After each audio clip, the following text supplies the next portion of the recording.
Olá a todos, meu nome é Pedro Lenza e estamos aqui no programa Janela Jurídica da TV Marcato. E a proposta de hoje é trazer alguma questão sobre a lei antifumo, a lei paulista, a lei do Estado de São Paulo, que trouxe regras bastante rígidas sobre o fumo. E qual é a grande problemática aqui colocada? O problema é que a lei paulista foi mais rígida do que a lei federal e proibiu, inclusive, que exista o fumódromo em locais como bares, restaurantes, cursos, universidades, etc.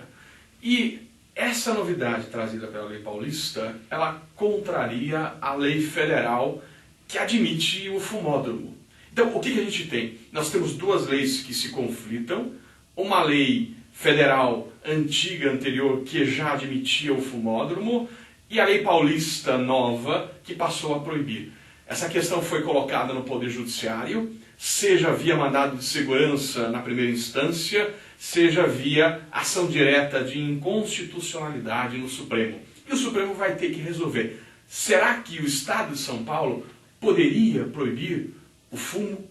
A resposta que parece ser a tese que está sendo defendida é no sentido de que trata-se de uma competência concorrente nos termos do artigo 24, cuidar da saúde, por exemplo.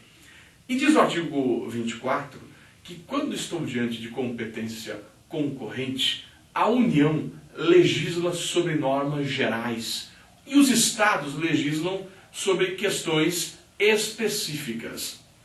Essa é a competência concorrente do artigo 24.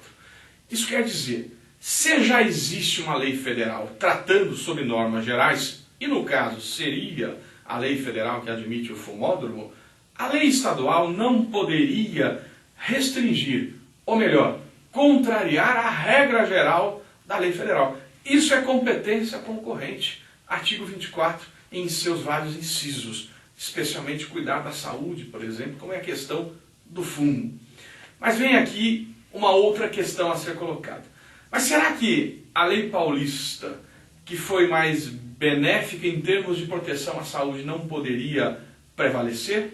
E o risco é a dúvida sobre a inconstitucionalidade desta lei paulista. Porque se entender o Supremo que quem legisla sobre essa matéria é a União, a lei paulista ela vai conter um vício. E aí nós vamos chamar esse vício de um vício formal orgânico. Por que vício formal? Porque trata-se aqui de um vício relacionado ao processo de formação da lei. Isso é vício formal. E por que vício formal orgânico? Porque estamos diante de um vício formal relacionado ao processo legislativo da competência federativa. Isso quer dizer, qual é o ente federativo que legisla sobre aquela matéria. Isso é vício formal orgânico. Então, esse é o ponto. A lei paulista contém vício formal orgânico e o que me parece que o Supremo possa defender e sustentar. Parece que ele poderia julgar essa questão de acordo com o que foi resolvido em relação à proibição do amianto. O que o Supremo disse em relação ao amianto? E a decisão é bastante recente. A decisão ela é do ano passado, de 2008. O Supremo disse o seguinte, disse que de fato trata-se de uma competência concorrente e que em tese, portanto, competência concorrente do 24, a União legisla sobre normas gerais e os estados sobre normas específicas se já existe a lei federal. No caso do amianto, já existe também uma lei que é uma lei mais aberta, que admite um tipo de amianto, que é o amianto branco, assim denominado aí pela lei.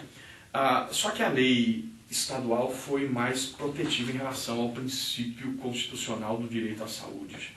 E aí o Supremo disse em relação ao amianto, que como a lei estadual ela é mais protetiva, ao invés de analisarmos a questão sobre competência federativa, deve prevalecer o princípio de proteção constitucional à saúde.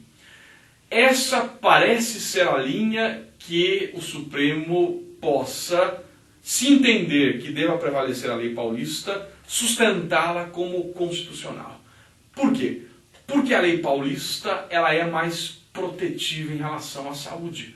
Quando ela proíbe qualquer tipo de uso do fumo e proíbe inclusive o fumódromo, ela está protegendo a saúde, o princípio constitucional de proteção à saúde. E mais um argumento. O Brasil é signatário de um tratado internacional de direitos humanos que desestimula o uso do fumo. Isso quer dizer, o Brasil sendo signatário desse tratado internacional, este tratado internacional, uma convenção que proíbe, na verdade desestimula o fumo, este tratado ingressou, conforme a jurisprudência do Supremo, com natureza supralegal. Estamos diante da tese da supralegalidade das convenções sobre direitos humanos.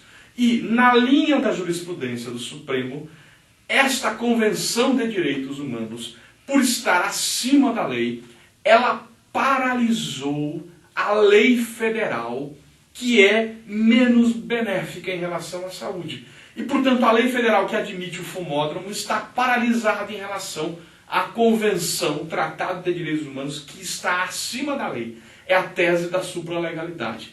Nesse sentido, se a lei federal ela está paralisada, cai na regra do 24, que diz que, inexistindo lei federal, os estados exercerão a competência legislativa plena e poderão tratar de regras gerais, como fez o estado de São Paulo.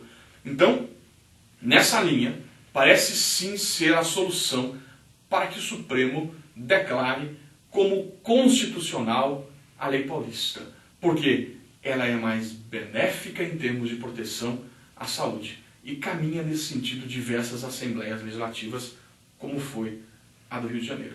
Andou bem a decisão do parlamento do estado de São Paulo quando proibiu o fumo e prestigiou o princípio de proteção à saúde. Era isso, meus amigos, eu agradeço a atenção e é uma grande honra, um grande prazer estar aqui no Janela Jurídica da TV Marcato. A gente se vê em outra oportunidade. Muito obrigado e sucesso. Não desista dos seus sonhos. Obrigado.